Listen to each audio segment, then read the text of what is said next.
New Thought Media Network.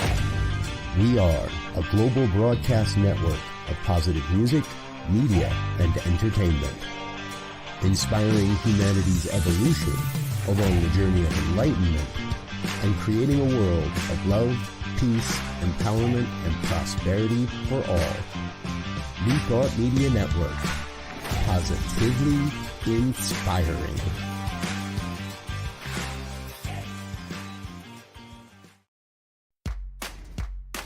Welcome to Ministers Talking a weekly program where Rev Briz and Rev Elzia and their guests chat about current affairs, world events, spiritual principles, and any old they want to talk about.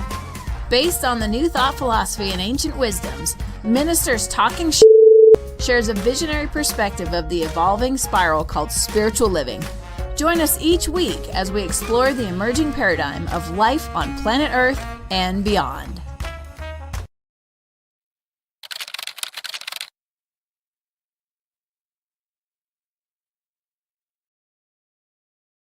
And hello again, dear ones. Dr. Robert with you over here. Rev Elzia right here. And this is Ministers Talking Shit. Means it's Friday morning, 7 a.m. on the Mountain Time Zone. Opportunity for us to connect and talk about some of the crazy stuff that's happened in the world this past week and how we might have a new thought perspective on what's happening in the world this week. And Z, you've been out in the country this week, dodging thunderstorms and attending all kinds of interesting experiences. Yes. It's, we went to the CSL conference in Charleston and went to a company meeting in Nashville and great time, very tired. I just flew in and my arms are tired. I had to use the ponytail joke. I couldn't resist. But yeah, I had some... I need a graphic with a chicken that drops down or something like that. Yes, of course. But it's great time fellowshipping with other ministers and other New Thought practitioners. And it's always good for my job to meet with colleagues and coworkers and strategize new ways of helping people and new ways to provide the services we provide. We're in the long-term care business. And so we enjoy that because it's something that's needed. So I'll get off the commercial soapbox and leave it right there. No, but that leads me to a question that I've heard lately. I can't count how many times in, let's say, the past month where I've heard spiritual leaders of various sort kind of griping about the fact that people don't want to come out yet. People still don't want to come out. And I don't know. So I look at the events I've gone to, and they seem pretty full. I look at what's happening in the world of concerts, and they seem pretty full. And so is it just that people don't want to go back to church? I think, and that wasn't a theme or something talked about at the conference, but it was some side conversations going on amongst the ministers about that part of the community, if you will. And if you look at the numbers year over year, the numbers are down, right? And so part of the conversation was why, obviously, right? And so a lot of reasons. I think we've talked about it before. Part of it is the new way of providing information, spiritual information and practices and things to people. And all that's great. The one thing that is missing that people really value was the being in person there, right? Right. To have spontaneous things happen, not something that's planned. I'm gonna send you a Zoom link for 2:00 and we're gonna meet, right? Well, that's great, but there's no spontaneity. There's no real, something happens and we go into a deep conversation on that thing that just happened that we all witnessed, we all experienced, so we got the physical, mental, emotional, and spiritual connection to the event gives us a whole new way of communicating. So those things are being missed. And part of one of the things that the Ministers' Council did was try to present this idea to the body that we need to collaborate. Collaboration is key. If we can't collaborate to bring things together to reduce overhead and reach and save resources, we're going to be spinning our wheels because no, as the saying goes, no person is an island. We need each other. Yeah. Yep, I hear you. It's you just sparked something in my head that I'm not allowed to talk about yet, so we'll put that aside for later. Remind me in the after show. I got something to share with you about churches and collaboration. But yes, because it does seem like people are just what you're sharing. People are willing to go out into the world if they see there's enough value to do it. Yes. So that maybe just to be the linchpin that a lot of churches are looking at is how do I provide better value and for people to come out, because it seems like the old plop, pray, and pay model just isn't working any longer. No. Well, and one of the things I noticed over a couple of days I was gone, I was watching some news programs, and they were talking about inflation, right? And how much food has gone up, right? Although they say we're not in an inflationary recession moment, but what people are finding, and we talked about it offline, you used to be able to, unless you go get a dollar meal at Wendy's or something, right? But if you try to get a real meal, that meal that used to cost $7 maybe now costs $10 to get a burger, fries, and drink, right? And so over time you begin to see that, and people says, even if I do value that, I value this more. And if I got to make a choice, I'm going to choose to put that value proposition in play over here and not over here. Yeah. I think that has something to do with it. Now, how much, I don't know. And so we have to begin, figure out how to do things, or else, the communication drops. And speaking of communication drops, what about all that cell phone stuff that happened yesterday? There was no communication.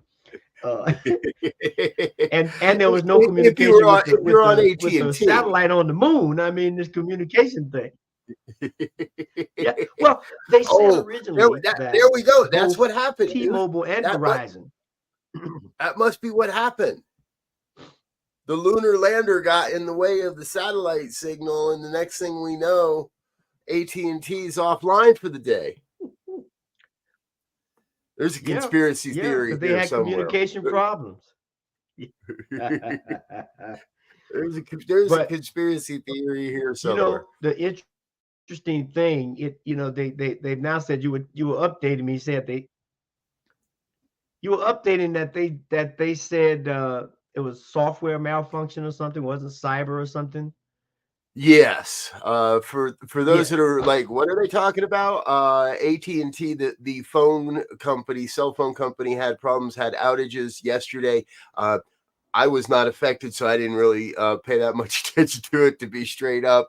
However, they said today, I guess the FBI got involved, and people thought it might be a cyber attack, and I think that was a lot of the rush to speculate. Now, AT&T has released a statement that this was simply a process error in a process they were doing to upgrade their network and expand their network that led to the outage. The fact that it was resolved as quickly as it was leads me to believe it was much more likely a software error than a cyber attack. Number one, AT&T getting permission to pay off a cyber attack that quickly would be tricky. And truthfully, if it was a cyber attack, when you hold on to them and squeeze and twist for a little while, you wouldn't give that up real quick. You'd negotiate out for a few days before you took payment, just to make sure they understood the severity of the threat, as it were. But it brought up as you and I were talking about beforehand, all of this brings up the fact that we as a people have become overly dependent on satellite communications, on this little thing in my hand pinging off a satellite or a tower or both, and being able to communicate with whoever, whenever, wherever. And I'll tell you, I saw that in Africa in our recent trip there, that everybody had a cell phone. Now, how they were using them, I'm not entirely sure. And I think many of, especially further afield from the city, they were using them as traditional phones to speak. I don't think it was all internet access, Right. but everywhere we went, there were businesses that were offering charging services for cell phones. There were cell phone little shacks that were just labeled cyber. And you kind of could tell, hey, if I really needed to, I could probably walk in there, buy a phone and some service, and maybe even get back on the internet to home. So we have, in many ways, really become overly dependent on that device in our hands. Well, and just one last thing while we're on this communication thing, because it really affects everything, right? I was watching a program and it says, do you have a backup plan, right? I.e., do you have a landline, right? Most people have given up the landline because it's an extra cost, right? Maybe not even be that much, but it's still, an extra cost, and it's something else to keep up and maintain. But imagine if communication really went out, like this movie we were talking about, Leave the World Behind. It kind of speaks to this. One of the things it highlights is what happens when communication satellites go out. That talking, navigation, you know, the list goes on. Yep. So we couldn't get the election information before the polls closed, which might be a good thing there. I don't know. But the polls been closed for 20 minutes and they're saying, and the projected winner, look, the polls just closed. How can you say that right now? But it's interesting. Yes. You bring up the election, and I'm going to say it. We both live in Colorado, so I'm sure Z is as much in love with the Colorado vote by mail system as I am.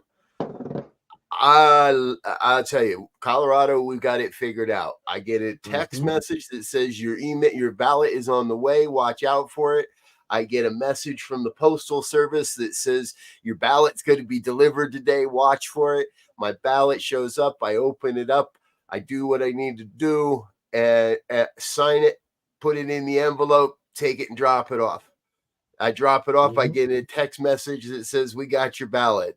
Next day, I get a text or an email that says, we've got your ballot and we're counting your ballot. The day after that, I get a text or an email that says, your ballot's been counted. Thank you so much for being a part of the process this year. They have made it so incredibly easy. And I got to say, I took pictures. I haven't posted them, but I'm a Democrat. I got the Democrat ballot. I got to vote for Marianne Williamson for president. Unfortunately, she was on there, and it does no harm because we know that Colorado Democrats are going to vote for Joe Biden in the primary. That's pretty much a given. These projections tell us that he's going to win that vote, which is, again, to me, kind of like, keep your mouth shut till it's done. Let us vote. But it felt really good to mark that circle for Marianne. Now she has suspended her campaign, and so I'm looking forward to that. Yeah, it feels really good to see it and to be able to say, hey, we might not be changing the world today, that we might not be changing the world of politics this election cycle.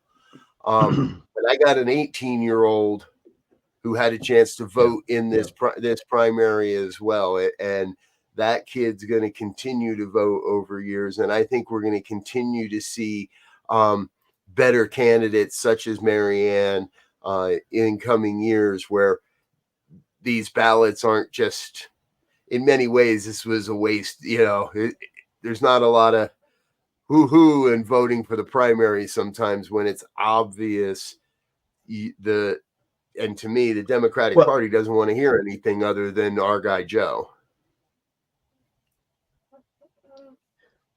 One of the good things about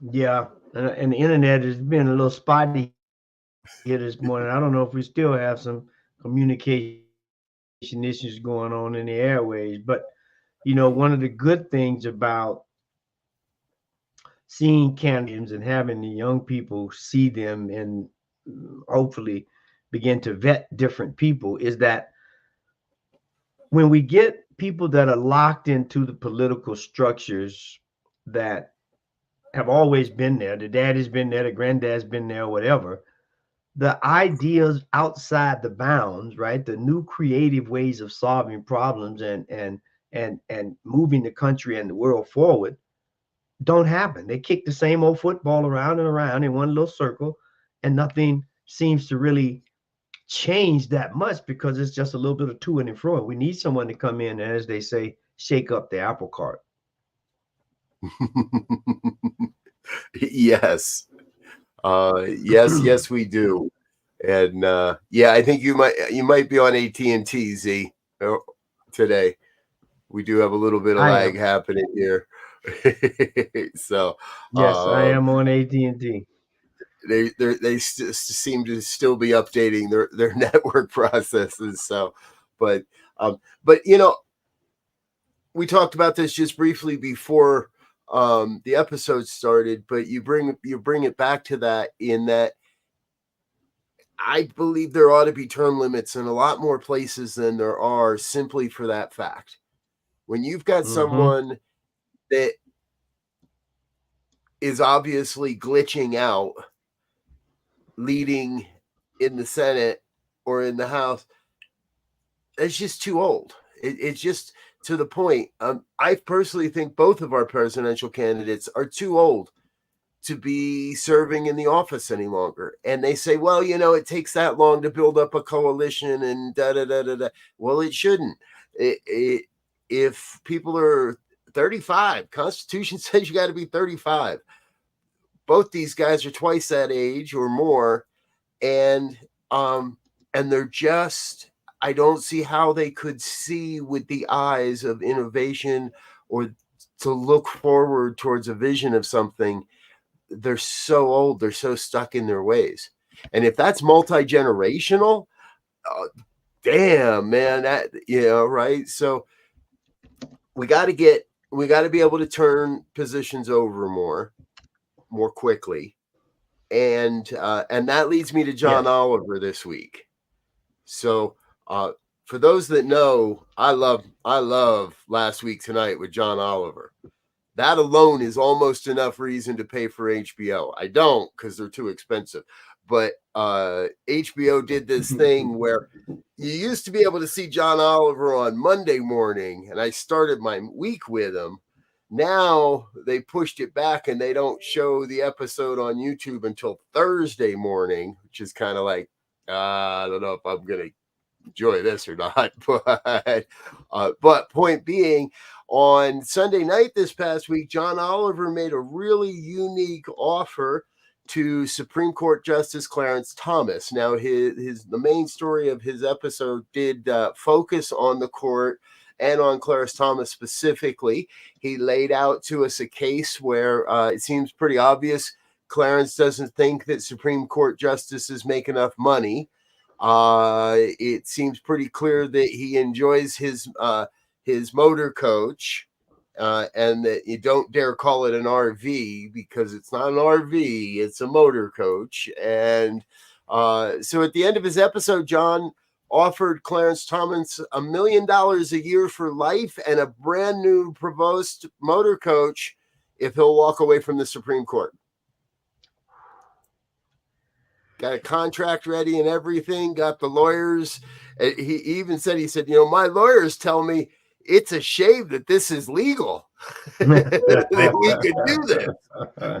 But he could legally, it's all legal. He's offered, and the offer's open for 30 days. I cannot wait to find out if Clarence even recognizes or speaks about the offer or not. But $1 million a year and a brand new motor coach to walk away from your job doesn't sound like a bad idea, is he? No, I was gonna say, where do I sign up? I'll take it.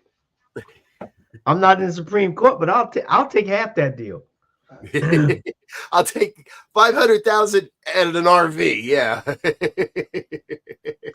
or I could just get me a good SUV. I'll take that. Or pickup truck. I'll take either one of those. Okay. He saved a little money right there. But when you think about it, he's complaining about $300,000. That's probably more money than, a good, I don't know. I don't even want to come up with a percentage, but a whole bunch of people, more than 70% of the people in this country don't make $300,000 a year. Right. And the benefits, and he's been getting some real benefits, some tad on the crossing the border benefits, but, going on the yachts and the trips and the stuff, but the benefits for life that these guys, I mean, it's worth, it's like you tell the young people when they sign for their new job, make sure you look at your benefits package, not just your salary, because you want to look at your total compensation package, because that's the real deal. What kind of insurance do you have? What kind of benefits, da, da, da, da, da. Well, $300,000 plus all the benefits they get is a lot more than $300,000. True. Yes, it is. I want to bring in our friend Linda. She says ageism is alive and well. I want to see more young people in office, but recognize that being older doesn't automatically make a person non-functional or a poor thinker. Exactly. I agree with you, Linda. Age doesn't disqualify. And I think we'd love to see younger ideas. And that to me, that's exactly what we're talking about here with Clarence Thomas. Yes. It don't matter if the man's 70, 80, or 110. He's been in that seat too long, from my perspective. He has been, and when we see career politicians that have been in office, have been in the Senate for 30 years, those are the types of places where I think, nobody holds a job for 30 years. Not even Jeff Bezos is doing what he did 30 years ago. Not even Elon Musk is doing what he did. We all change the positions. We all change the way we look at things.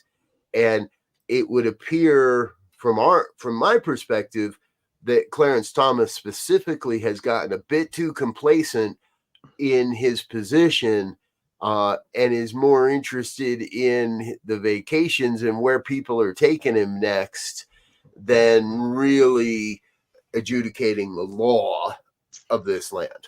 Yeah. Well, and I mean, it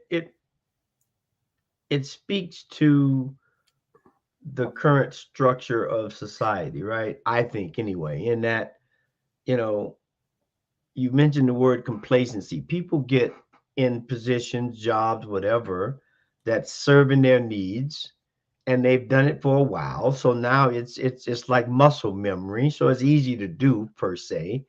And they don't want to give it up. Right. And I get it. I get it. But we have to find out how to make allowances. And now the interesting thing is this, we were talking about communications previously. If we start looking at this whole new horizon, if you will, or frontier, probably is a better way to say it, of AI. And I don't know what percentage of the population works in the service industry, but most definitely a lot of those positions are going to go away, right? I was in Nashville, and they had a lot of grab and go centers, which were basically full-blown grocery stores, or at least 7-Elevens, right?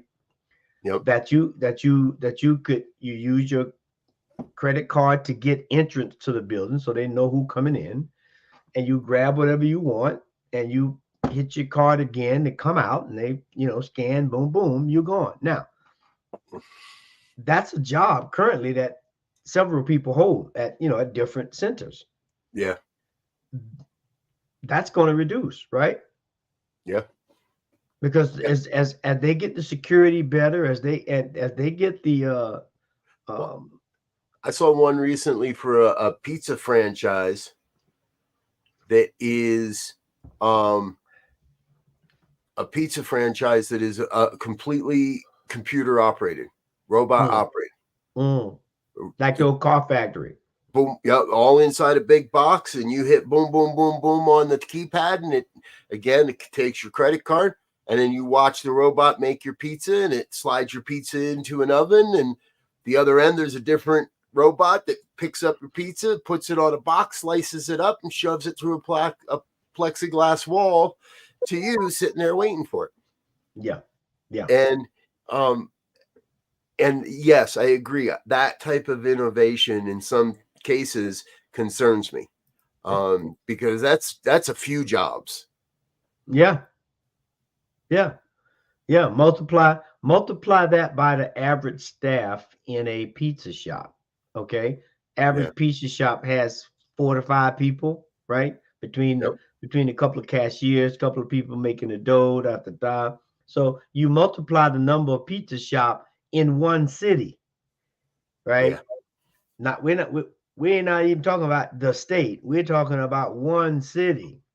There's a bunch of jobs that are there. Now, back 40 years ago, 50 years ago, right? When you look at the commentary of computers in society, this was supposed to be an advent, this thing that's happening right now, 40, 50 years later, of AI and robotics in everyday life, was supposed to prepare humans to have a more productive life. Kind of like, I don't know, there was a computer process program that we had, question we had in school on the dining philosopher, where you got plates and you got the philosophers and you need two forks to eat, and there was this whole thing of processing time, right? And so one of the solutions, when AI comes, it'll release some of the process. Well, and people should live better, but if they don't have skills, how are they going to get paid? If the education is so high you can't afford it, it begets,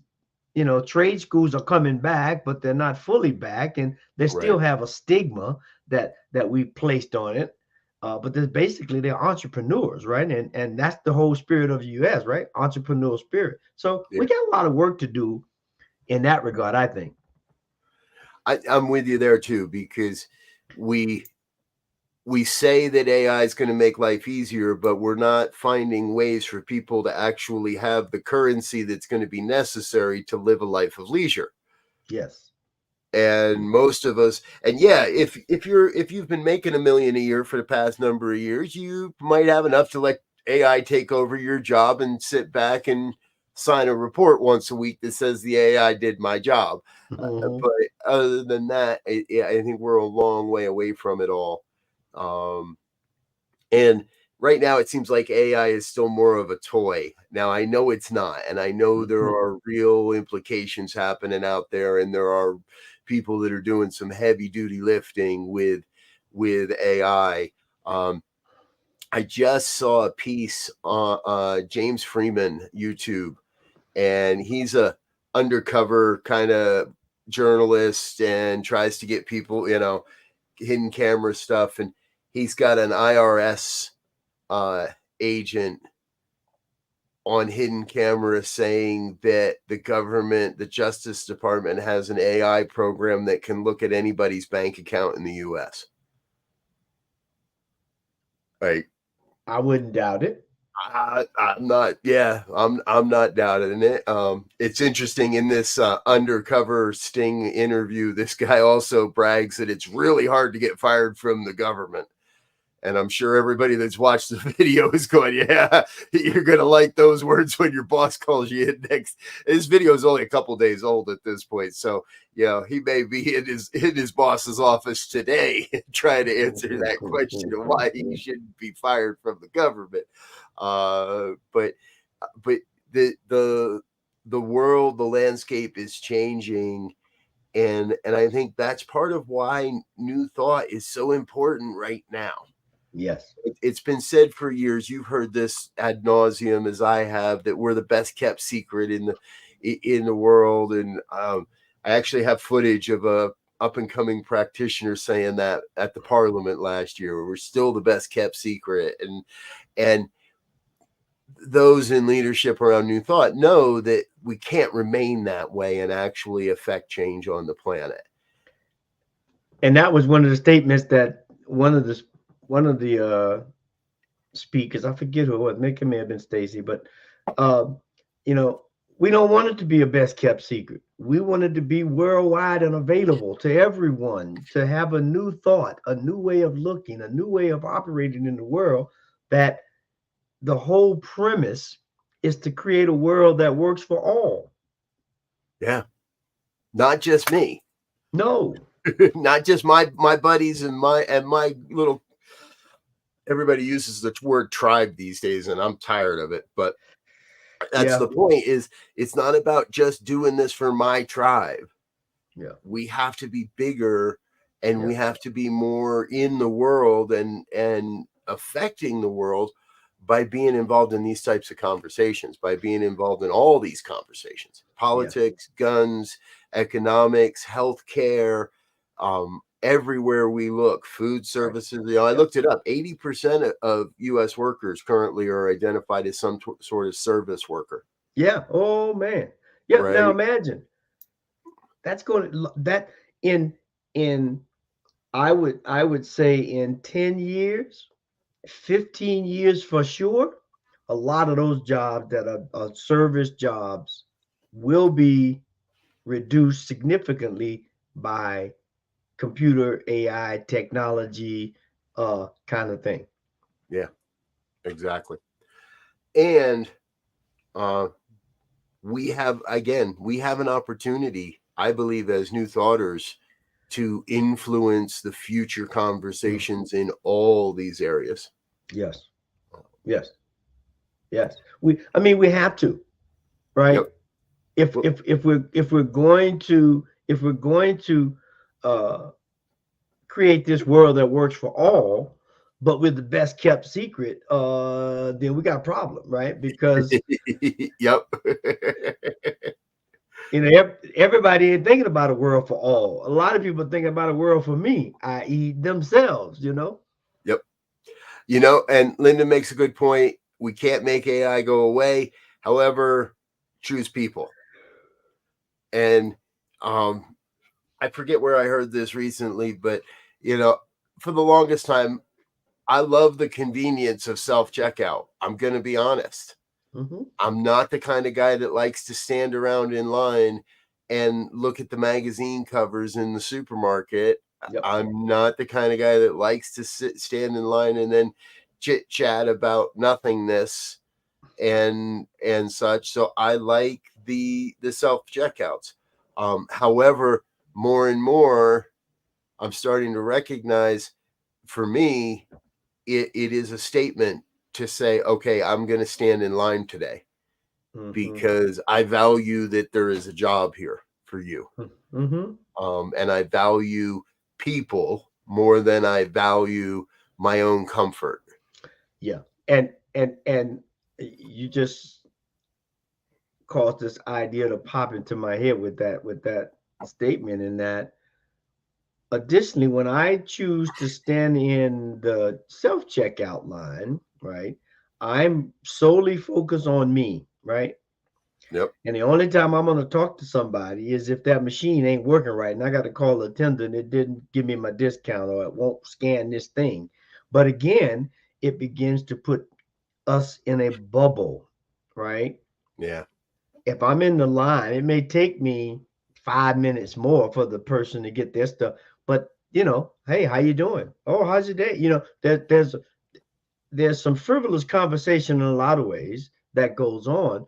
But we know that when people have conversations that are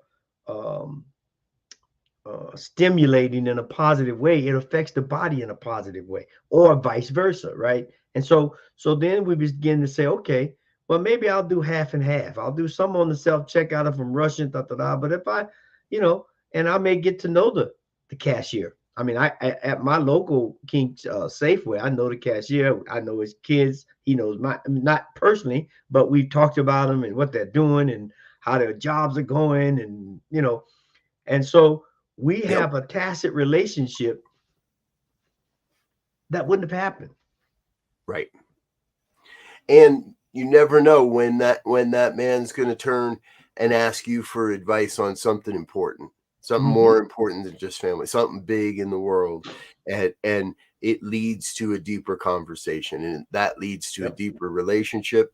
And in my opinion, that leads to one more person realizing that New Thought is a philosophy of faith and a way of life that can lead us forward, and it is leading us forward.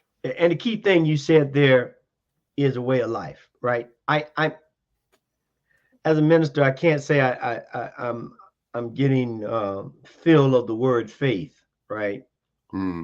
Because that's the cornerstone of the of religious and philosophical and ideological pursuits.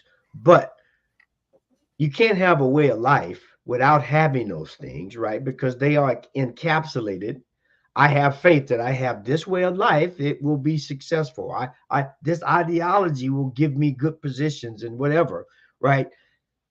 And I think if we start using the word way of life more with an implication that faith and philosophy and all that other stuff is what makes up a way of life, we can have a more, because quite frankly, when we talk, the moment you say faith, we try to get away from religion and say faith, and then we go to spirituality. The moment you say that now to a lot of people, bing, the visor closes and they're not taking anything you say in. That's that compartmentalizing again, because they hear faith and they say, I've already got mine. I don't need yours. I don't want to know about yours. I've got mine. If I wanted to know about yours, I'd be pushing mine on you. Yeah. Right. And you're right. It languaging. And all right, we're already in overtime, so we ain't going all the way down this rabbit hole, but a lot of that stems from previous abuse, from previous miscommunications, from all the various forms of religious trauma and whatever we want to call it. And it comes from generations of that now are people have just they've seen that light. They've seen the darkness enough to say, I don't want to go anywhere near that. If I go near that, next thing you know, I'm drinking the Kool-Aid, or I'm spending 20 hours a week chanting and giving you all my money, or whatever. So many people have that preconceived notion when they hear certain words that, without a whole new language, which I don't think is going to happen, we're left in that place of saying, okay, how do I communicate this without lecturing you, without beating you over the head with it? And really, the only way to do that is to show up in your community and live this philosophy day by day, moment by moment, until somebody says, man, I don't know what it is about you, but I want what you've got. Okay. Now we can have a real conversation, right? And that comes from, I think, or if not all, but partly comes from the whole other term that's getting wore out is authentic, right? That's the other term that's just been beat to death, and people are, oh God, here we go, they got authentic, I know what's coming after that, right? And nothing wrong with here it is. Here's what authentic looks like. Here's the rules to be authentic. And we have to figure out a way to allow these things to be lived and observed and be effective enough that someone comes and says, I'm interested. Even if they're not interested, I'm curious. What is it that you do? What is it that you practice? What are your cornerstones of success and relationship building and so forth? Because that's what everyone is looking for. not things. They're looking for relationships that are positive, that are uplifting, that are disciplined, that are willing to put themselves out there and say, what you did yesterday, I was wrong, right? But I'm still here for you. But what you did was wrong, or what you did was outstanding. And I don't know if anybody told you about it, but I'm gonna tell you. Right. Yep. And we keep praying. We keep praying and we keep living, right? So we're back. Here's where we're going to wrap up today, folks. Holmes said it this way: treat and move your feet. He was talking about using spiritual mind treatment, as we describe as affirmative prayer. And I want to get into all that, but pray your prayer. Whatever your prayer is, pray your prayer, but then go out and live that, walk that prayer, be that example in the world. If you want people to give you more money, you got to be the type of person that gives money. If you want to experience more compassion in your life, you got to be the type of person that shares that compassion. So we got to do our prayer work, but we got to let our feet follow that prayer work. Yes. And do the real work of showing up in the world. Yes. Amen. All right. Well, then that's where we're going to leave it. Thanks for joining us here today on a Friday morning. This has been Ministers Talking Shit. On behalf of my brother Elzia and myself, we want to thank you for being with us. We'll be back again next Friday. And please do remember, here on the New Thought Media Network, we got a full day of broadcasting, including me at 5:00 with the good news. I've skipped like the last 4 weeks of doing the good news. There's been people subbing for me left and right, and I love it. But I'm back, and I got a whole great collection of good news stories for you for this evening. So we invite you to join us for that throughout the day, as well all the regular programming. So Z, good seeing you, my friend. Yes, we'll catch up, and I'm gonna get some sleep this evening. I got a full day of work today, but after that, I'm getting some sleep. I just realized I got conversation. You're on conversation tomorrow. Yeah. Z will be with us tomorrow morning, 9 a.m. Mountain Time, for the Saturday morning Science of Mind and Spirit Conversation Series. So you'll get enough sleep. I know you. Yes. All right, folks. Thanks for being with us. We love you. Until next time, we wish you peace and richest blessings. Bye now. And thanks for listening to this week's episode of Ministers Talking. We'll be back again next week with more commentary on current affairs, world events, and any other our ministers want to talk about. And if you found value here, please share our with your friends. Until next time, peace and blessings.